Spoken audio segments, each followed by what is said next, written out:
Hey, what's going on? Keith here from Sports Vibes TV, and today I'm joined by my guy Inf. Inf, how's everything with you? Listen, man, we ain't doing too good on this side, man. Tonight, Inf and I will be reviewing I can't even say we'll be reviewing the Knicks move. We'll be reviewing the lack of movement for our New York Knicks. They did nothing here at the trade deadline once again. It's similar to last season. Last season, the only move they really made around the trade season was the move for Derrick Rose. This year, the only move we're really seeing was the trade for Cam Reddish. Now, there were a lot of reports saying that the Knicks were trying to get involved in certain deals, but at the end of the day, nothing got done. And if you look at this roster, we have the same roster as we, thought. Well, actually, we have the same roster, and a lot of us thought we were gonna have a different set of players with us after the trade deadline. But unfortunately, we still have a logjam at the wing, still have Alec Burks and Evan Fournier blocking Cam Reddish. We still have Kimball Walker blocking Deuce. We still have players like Nerlens Noel and Taj Gibson blocking young guys like, Sims. So, how do you feel about the Knicks staying pat, not really doing anything, and taking the conservative approach here at the deadline? I hate it only because it's like they don't have a plan. Like if they had a plan in place, then sure, but they don't. Right now, to me, it just seems like their plan is to hope that things improve when Derrick Rose comes back later this month. Like it seems like they're once again relying on the same move that they made last season, where Derrick Rose saved us in the second half of the season. That's the only explanation to making no moves and no adjustments in any way. We didn't even Yeah. get draft picks this time. Like nothing. We got nothing. Yeah, but last draft, not last draft, last trade season, we got what Ferguson, who we cut, and we got we got a second or two, if I'm Yeah. not mistaken, with the Philly deal that we helped assist. It's unfortunate because, like I said to start, we don't have a clear path for some of these young guys. Maybe with a different coach, you feel a little bit more confident that even though past deadline, the coach would realize, hey, this might not be the season for us. Let's try to get some of these young guys into the game. But with Tom Thibodeau, I don't think that's going to happen. As long as we are, have a realistic opportunity of getting into that playing game, Tibbs is going to rely on his vets. And I think that is not the route that this team should go post trade deadline, especially when you see what some of the other teams in the East have done, whether it be the Nets and the 76ers working together to get a trade done. And, right now, as constituted, we're not good enough, I think, to make any noise in the playoffs. So what's the point of trying to make a playoff push if we're going to be led by our vets? They've already reached their ceilings. We need to evaluate these players on the roster moving forward. And if, the front office wasn't going to force Tibbs's hand, now we're in a situation where we're at the mercy of Tom Thibodeau and what he feels like is the best rotation for him to quote unquote win games. So for me, it's a stressful position to be in as a Knicks fan. And I think what makes it even more stressful is the fact that I'm starting to think that, like you said, the front office has no plan in place. And I think that's probably why they were so indecisive both last trade deadline and this trade deadline. I think they're thinking, hey, we'd rather make no move as opposed to making a wrong move. Because if you look at what they did in free agency, you can say the vast majority of those moves have been wrong moves. Yeah. Like why not make a wrong move here and at least get a draft pick? Like if they would have traded, I mean, I ain't gonna say names, but if they could have gotten if they could have gotten a first round pick for one of our players that isn't Obi or RJ, then do it. Like, come on, man. Just One a, of the things that kind of makes me feel like this team really didn't have a plan going in is the fact that when I woke up, this was one of the first stories I saw. The fact that they were trying to move Cam actually in a deal. And to me, I'm like, why in the world would we be trying to move Cam in a deal? So the framework of this deal, I have it up on screen. So this was from Michael Scotto. He says the Lakers, Knicks, and Raptors have discussed a three-team trade. Lakers get Cam Reddish and Alec Burks. Knicks get Goran Dragic and draft picks. Raptors get Taylor Horton Tucker and Nerlens Noel. So now I'm looking at this deal and I'm saying, so you mean we gave up a first round pick so we can get Cam just to help us unload bad contracts? To me, I think that would have been an error if the front office would have tried to pull this deal. Not only that, if you look at it, Goran Dragic, he ended up getting traded, if I'm not mistaken, to the Spurs, and they're about to negotiate a buyout. So it looks like the Knicks would have tried to do all of this just to get a player they probably can get in the buyout market if they felt the need to. So when I saw this, I was just like, danger, danger, danger. What is this front office doing? I had even more red flags when they signed this guy, Gerson Rosas. I'm saying it's 2 days before the trade deadline, and you're bringing in more people into the front office. And when you look at the front office, you can say, all right, Leon Rose, he's an agent. He's really not an executive, so he doesn't have that much experience being a front office executive. And you look at some of the other guys, a lot of them aren't really decision makers. They're providers of information. So I can see, them having issues in that front office where nobody really wants to make a decision and be wrong. And it kind of puts us in a stalemate for the front office, and it's hard for us to make moves. So once I saw them have to bring in a guy like Rosas, who does have experience in the league, he was formerly of the Minnesota Timberwolves. He did spend some time with the Houston Rockets. He also has some familiarity with Tom Thibodeau. They spent time together in the Rockets organization, I believe, when Jeff Van Gundy went over there to coach. So he has some familiarity with both Rose and Tom Thibodeau. But to bring this guy in with only 2 days left before the trade deadline, to me, that was a bad sign. And now we're bringing in more cooks into the kitchen. And for what? Because nothing. Really nothing. I don't know, man. This is just, and I mean, apparently it got to the point where the Knicks offered up everyone. Like everyone on our roster was apparently available, and still no moves, like nothing. Do the league just not value our players, or did that? Or this team doesn't value their players. They don't put them out there on the court to play. And if they do put them out there on the court to play, they put them in positions where they're not in the right situation to succeed. Prime example, Alec Burks. Alec Burks has been thrust into the position of being our point guard at times, and I think it's definitely hurt his trade value. So we came to the trade deadline trying to look to move off of him to get time in the rotation for Cam, and now we're unable to do that, and now we're stuck with him for another half of a season, and then hopefully in the offseason we can make a move. But then you would hope that Tom Thibodeau doesn't grab enough control of the front office and say, hey, I prefer Burks over Cam. You guys brought Cam in here without really asking what I thought, so let's get Cam out of here instead of Burks. I was extremely frustrated to hear that Cam was on the market potentially. It made no sense to me. We have a legitimate wing in Cam that can play defense. We've seen flashes of him play defense for us on the team. Offensively, he's still going to have to get into a rhythm, but to put him up on the market before you've even evaluated what he can do or what he can be for this team, I think that would have been a big mistake. No, yeah, I mean, it doesn't make any sense, because I mean, I don't know that. Right. I mean, even now as it stands, we gave up Kevin Knox for nothing. And I'm not saying Kevin Knox for something, but still, we gave him up for nothing. Like, especially if we're not going to use Reddish. If we're not going to use him, or if we trade him, it just makes no sense. And then the whole RJ situation just further stresses the fact that Tibbs is only going to play the vets and RJ. Mm-hmm. Like that's it. And inopportune moments too. There's no reason for RJ to be in the game at that point. Mere seconds were left in that game. We were already getting mollywopped. Why bring the starters back in and put them in at risk of injury? And now there's reports that RJ is now in a walking boot, and we don't know what timetable he has to return. So we're already a team that's reeling. And because this coach felt like he wanted to run his players into the ground, he put RJ Barrett back into the game. RJ Barrett's hurt. So right now our outlook isn't rosy at this moment. So now we're going to have to try and win games on a tough road stretch without our second best player in RJ Barrett.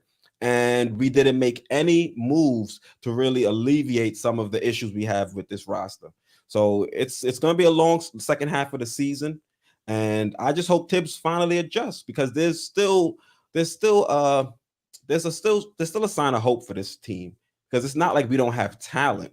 It's the fact that the coach isn't using that talent in the right ways. He's not getting enough from the young guys. He's not putting them out there on the court to flourish, or at least to evaluate what they have. Because if we can see Deuce can at least fill that backup point guard spot for us, I think the second unit is going to flow a lot better. Right now, the second unit can flow a lot better if we put Deuce in and see he can operate and run the second unit. Because the second unit has struggled without D Rose. Quick has struggled as he's tried to run the point a little bit, and we have an option on this team already, and the coach refuses to put him in to see what he can do. Well, I mean, now with this RJ situation, he kind of has no choice. Hey, Tibbs always has a choice, and if he has the choice, it's going to be vets. With RJ out, I think the reports are that they're going to have Grimes potentially move up into the starting lineup. But if we see Kimba, Burks, Fournier, Randall, and I don't know what Mitchell's status is. He may be available. I think he's still, questionable. I don't know what the status is right now. I don't think he's listed as out. He ain't playing today. So then Nerlens Noel, to have those 5 go out there tonight to start the game against the Golden State Warriors.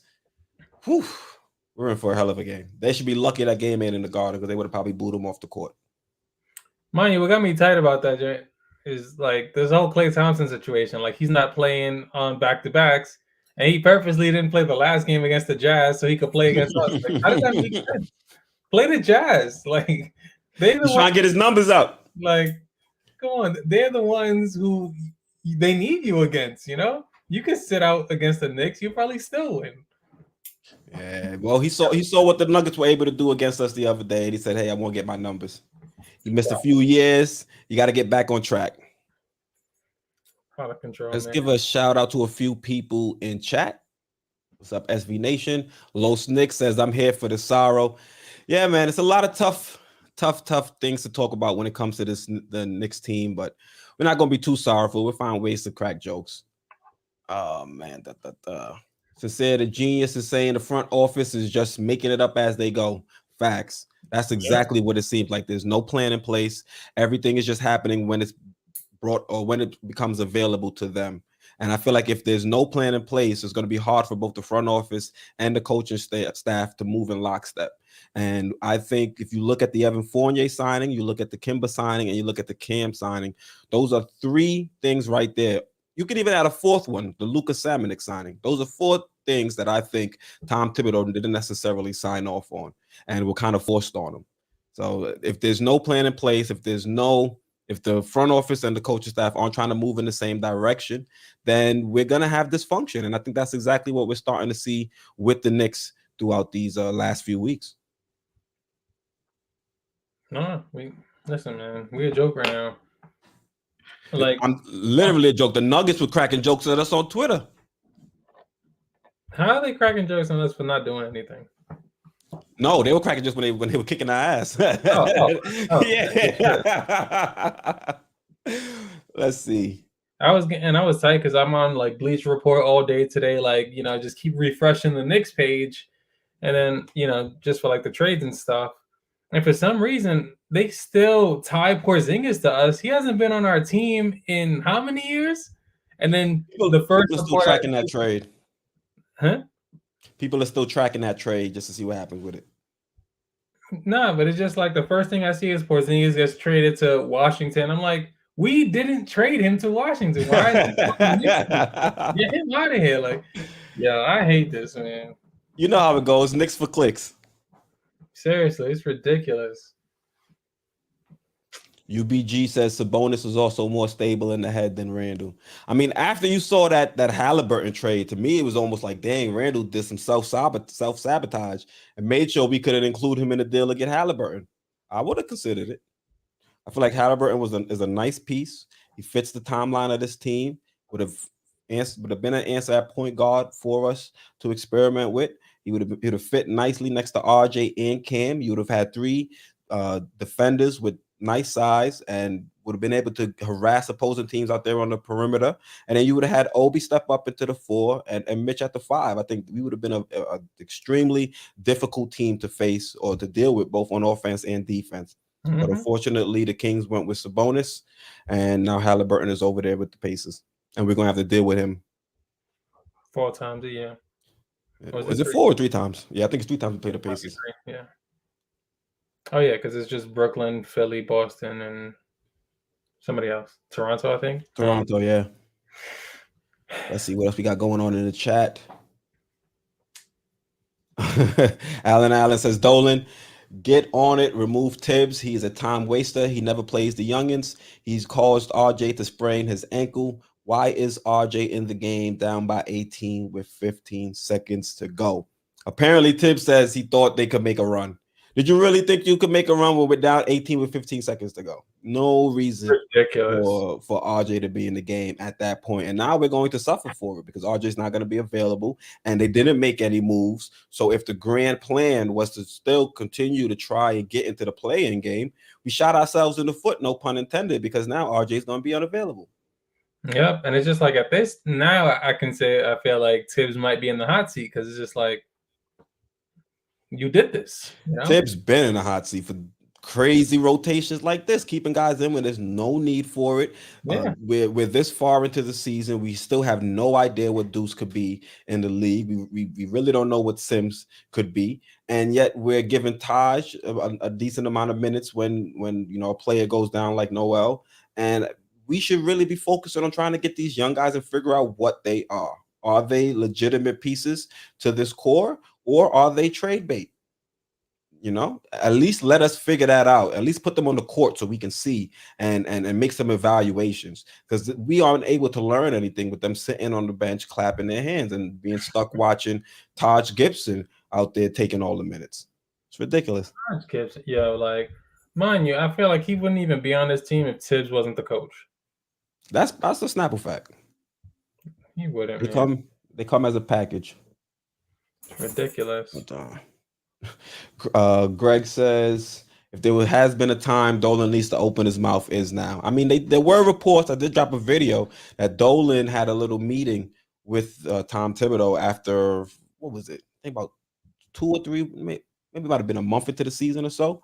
We were in a tough stretch. I think it's against the Nuggets. I think the Nuggets ran us off the court, and James Dolan came down and had a conversation with Tibbs. But I mean, even that, you got to be careful what you wish for, because a few years ago, we didn't want Dolan to get involved. Right now, I want the basketball people making the decisions. And the only decision I want Dolan to make is to say, all right, this is clearly not working, and we need a new regime in here, as opposed to him trying to come in and make his own decisions and moves. Word. Alan says, Tibbs, there's no 18-point shot in basketball. Yeah, completely ridiculous. And then he kind of fudged the numbers a little bit, because I think it was we were down 15 when he put the starters back in. Tibbs tried to act like we were down 13. Like, no, Tibbs, you can't knock a couple points off. One thing, I'm also surprised the Hawks didn't do anything. Yeah, that's true. Well, Trae Young's father was on Twitter talking crazy. He was saying the Nets and he was saying the Nets and the 76ers did that trade because they feared him. I'm like, because they feared Trae, bro. They fear a person who's not really even in the playoffs right now. Who's not in the real playoffs. Like, he's not even. Yeah, they're not even in the play-in right now. I think they are. Let me see. I think they're 1 seed on above us. Last time I checked. We far from the standings. Yeah, they're 10. The Wizards are in between us and them. Oh, the Wizards. And the Wizards yeah. They had a fire sale. Yeah, I know. And now KP stuck over there. Exactly.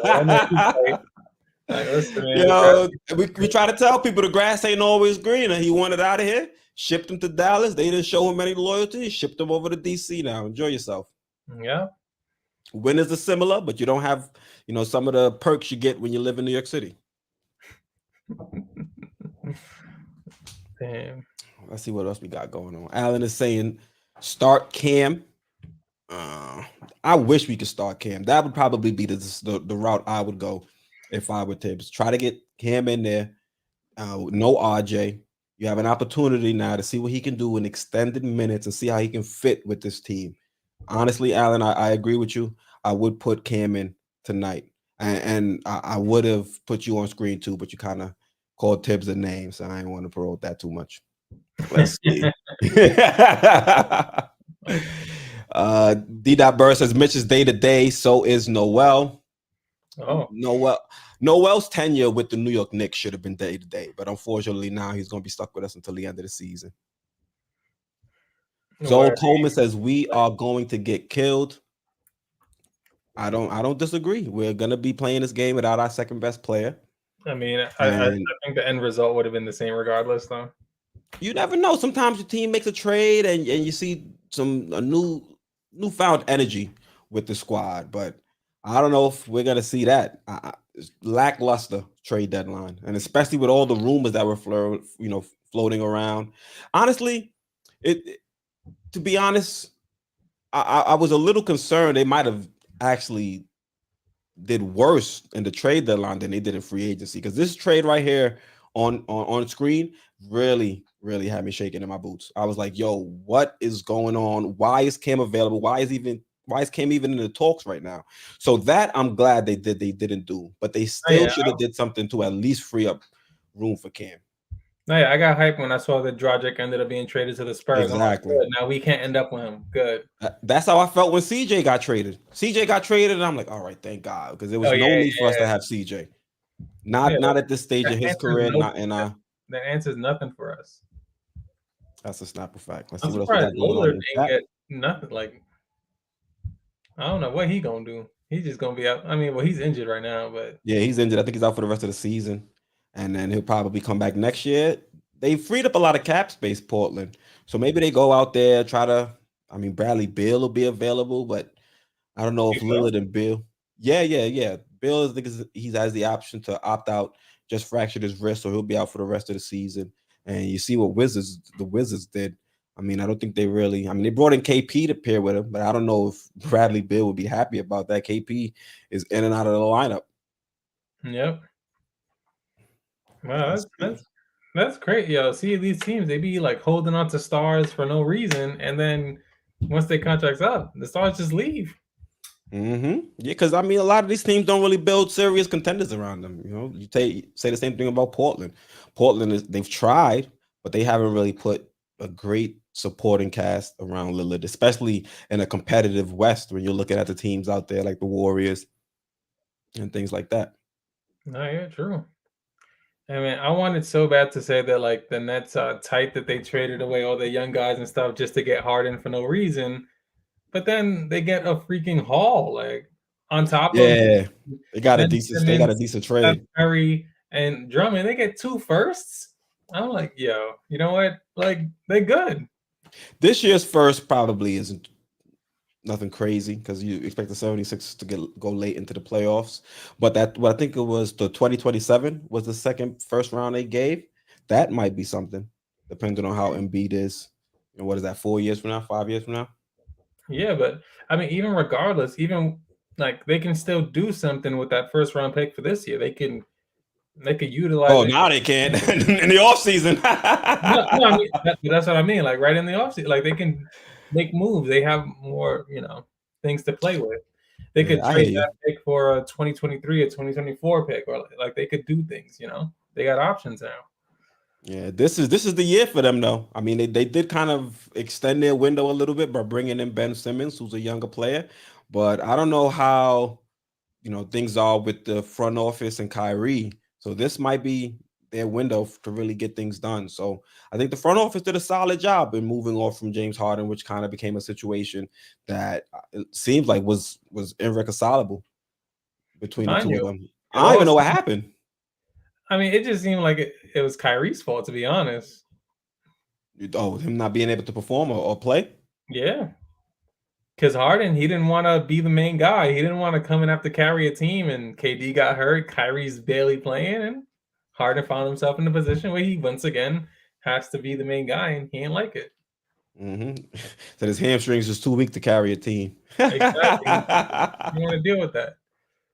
I hear you. Hey, we got a super chat from our guy Edgar. Let's see what he has to say. He says we traded Knox and a draft pick to let Cam sit. SMH. That's a fact. And to me, that shows that this team had no plan in place. They just saw Cam was available. They said, "Hey, let's flip a coin. If it lands heads, we'll go trade for him. If it lands tails, we'll move on." It landed heads, and they went and got Cam with no clear plan in place to get this guy in the best position for him to succeed. When they knew, I would assume they would have known that the reason Cam was on the trading block was because he wanted a larger opportunity or a bigger opportunity on another team. And the first thing they do when he comes here is they DMP him. And then second game, 5 minutes. and then some more DMPs. It's crazy when you think about it, especially when you see some of the talent that he has. I mean, he hasn't been great in the times he's been out there on the court, but you've seen some flashes. When he's out there on the court, there's times where he's the only one that can really get into the paint on his own. He's shown the ability to, or the basketball IQ to cut when people on the second unit don't really do that a lot. So there's things that you can see that he can bring to this team when he's on the court, but he has to get familiar with his teammates out there. And then a lot of people were saying, hey, it's a trade. He has to get acclimated to the team before you go out there and throw him out for a bunch of minutes. Well, Sabonis just showed up at the Kings and he got 30 some odd minutes. I'm not saying Reddish is a Sabonis. I'm just showing you an example where a player came over, didn't have to have, a refresher to relearn basketball or something like that over a couple games before they got integrated into the team. Once Cam was healthy, he could have got minutes and he could have learned on the job. He's been in the league for 3 years now. He's not a rookie. Some people call RJ a vet. So Cam is like a pseudo vet too, if we're gonna go with that. He's about to be on his second contract. Get the man some minutes. He's proven himself. I mean, he's proven that he can score in this league. Multiple games where he's dropped 30 points per game. He was able to step up for the Hawks in the playoffs, crush, in crunch time, in high pressure situations. So why is this guy, wasting at the end of our bench when you look at the vets and they're not better than him? So why can't he get some legitimate playing time? It's ridiculous. There's no reason. And what's crazy? Absolutely no reason. Because this is like, everybody knows that Tibbs, he doesn't play young guys. He doesn't I feel like this is going to start pushing away our draft picks. People are not going to want to get drafted to New York. They're going to underperform when they go, when they're auditioning for New York or whatever. The workouts. Yeah. Like what DSJ did to us in the draft process. Yeah. He tight because is he even in the league right now? I think he's still in Portland. I think he's the backup point guard for Portland. Oh. But yeah, players are gonna start doing that because they're just I don't want to go there for what? To not play for 3 years and then end up fighting for a spot in the league? Yeah, that's true. Good point. Let's see what else we got going on in the chat. D Nice says, I can promise you, if Cam play 35 minutes a game like RJ, he could give us 17. Yeah, I don't disagree. Juan Ventura says, I would not be surprised if Dolan fires everyone. It wouldn't surprise me either. I said it before. If you look at the Rangers somewhat similar situation as the Knicks. They had some success for a year, and the following year they struggled. Even though they thought that they was going to get some time to kind of build a contender, Dolan said, you know what, I'm not really happy with the trajectory of the team, and he kind of cleared house. He kept one person from the front office and then fired everybody else in the front office and the coach. So it's not outside the realm of possibilities for Dolan to do the same thing. Huh? I didn't even know he did that. That's actually he did that to the Rangers. Yeah. That was crazy. I was driving one day listening to ESPN radio and the news dropped because the coach used to go into this show that I listened to called Rick and DiPietro and Rothenberg. And he's no longer doing those morning shows anymore because he got fired. So I was like, damn, cutthroat. So they better be on their P's and Q's and try to figure this out and get this ship headed in the right direction. Oh, Juan Ventura said it's true. The Rangers are doing better now. Yeah, the Rangers are doing better. Mm-hmm. I mean, no, the Island. I'm an Islanders fan, so the Islanders took a step back. But yeah, the Rangers are doing better. Well, how many minutes you got? Go ahead. What you saying? And I said, then listen, maybe Dolan needs to have that same energy. Yeah, because the front office doesn't look like they know. The front office, Dolan needs to take the front office, take everybody that's been working with the scouting department and just make them only deal with the draft. Because it seems like the draft, they got that down pat. Everything with the draft is cool. I can't complain. Thumbs up. But outside of that, free agency, trades, man, we need somebody else in here. Maybe that's why they brought in the Rosas guy. Dolan said, hey, you guys can draft like you guys are great drafters, but when it comes to everything else, we need somebody else. We need a new set of eyes because they can't figure it out. It's ridiculous. Evan Best says they're running out of excuses. They don't even give us excuses. They don't talk to the fans. Other than Tibbs, and Tibbs just coach speak. He's not giving us any real information. Let's see. Yeah, what's my New York? He said Tibbs has winning record, and we wanted that, and now everyone wants to suck and suffer with rookie mistakes. He will play like isn't it like we're losing.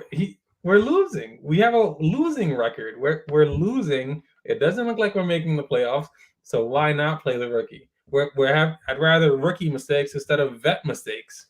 Yes, and we got a lot of those mistakes. The amount of mistakes we're seeing from Burks, Fournier, Randall, even like I thought that was the reason you played the vet, so they wouldn't make these boneheaded mistakes. If they're gonna make the same mistakes as a rookie, as the young guys, then put the young guys in so we can evaluate them and see what we have. I'm not saying we're gonna put them in and then we're gonna be racing up to the top of the Eastern Conference, but when you're analyzing the roster and you want to see what players fit long term and who you're going to move forward with, you have to see them out there on the court and perform. And especially when you invest a first round pick in a player like Cam via trade. So you made that investment. It's only right you do your due diligence, put him on the court, see if he can mesh with other pieces of our young core, and then we can make decisions then. They're about to include him in a trade for a bunch of people that you're kind of like, meh. THT, he hasn't been great for the Lakers. After he got his bag, he pulled a Randall, minus the head case issues, and he just hasn't been playing that great. You look at Goran Dragic. Goran Dragic hasn't played at all, and he's owed too much money. Yeah, and he's only going to be here for the end of the season.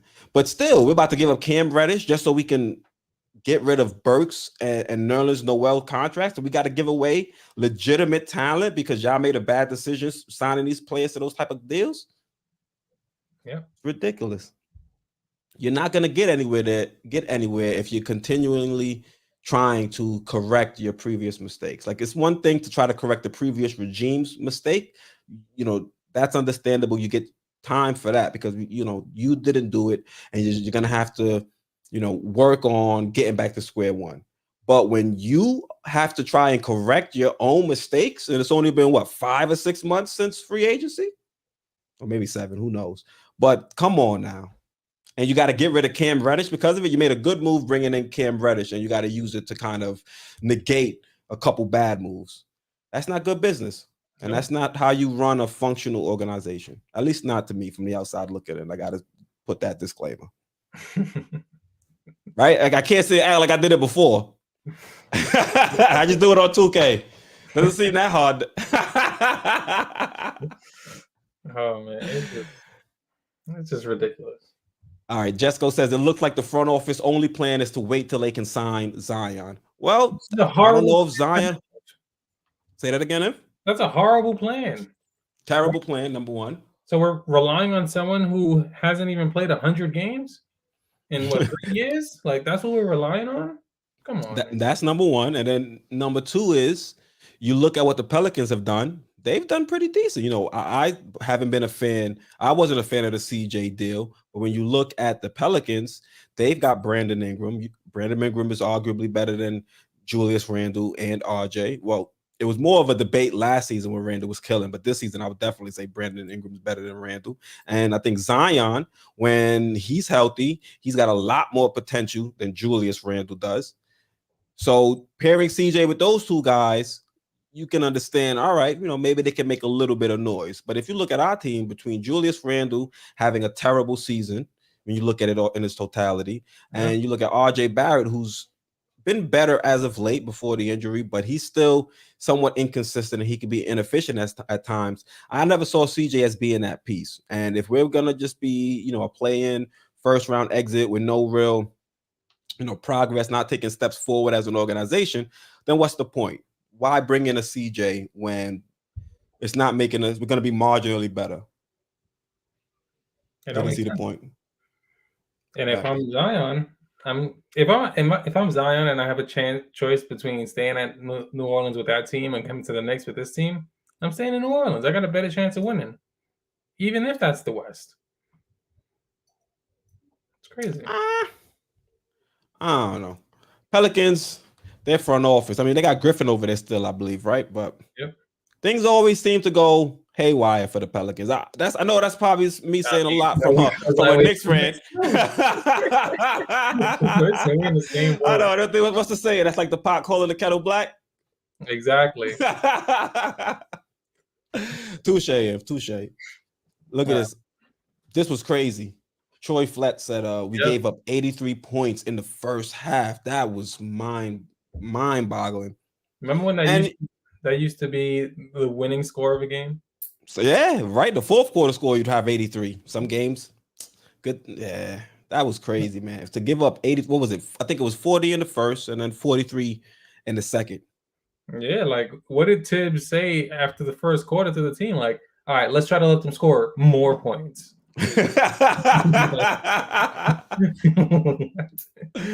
Oh my goodness. It was ridiculous.